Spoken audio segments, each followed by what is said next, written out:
Patay pong isang mangingisdang senior citizen matapos makidlatan sa bayan po ng Quezon sa Palawan.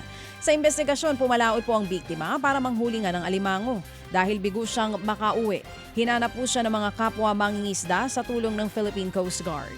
Natagpo ang walang buhay sa kanyang bangka ang biktima. Sunog po o sunog nga ang iba't ibang bahagi ng katawan ng biktima. Gayon din ang transistor radio at solar power system ng bangka. Inabutan po ng malakas na ulan, kulog at kidlat ang biktima. May sunog sa noo, leeg at butas sa kaliwang tagiliran din.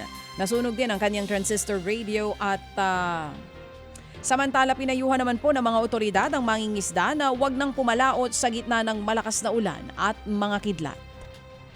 Sa Tublay sa Benguet, nahulog sa bangin ng van na may sakay po na 8 magkakaanak. Isang patay habang 7 ang sugatan.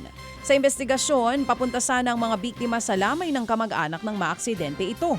Nawalan daw ng preno ang van sa pababang bahagi ng bundok hanggang sa nahulog na nga ito sa bangin. Nagpapagaling na po sa ospital ang biktima.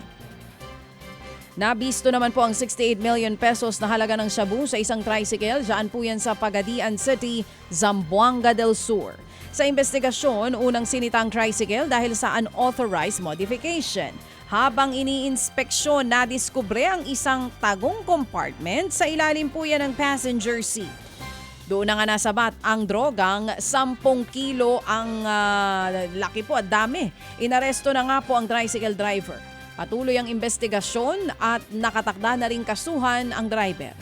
Mga kapatid, para sa iba pang mga balita at impormasyon, sundan niyo po kami sa X, Instagram, Facebook at syempre sa TikTok, True Network PH. Mag-subscribe din po kayo sa aming YouTube channel, True Network. May website din po tayo, truenetwork.ph at pwede niyo rin po kaming mapanood sa Channel 19 ng aming True FM TV. Lagi pa rin makinig sa radyo dito po sa 105.9 True FM dahil dito, lagi po sa'yo, kapatid. Ito tayo sa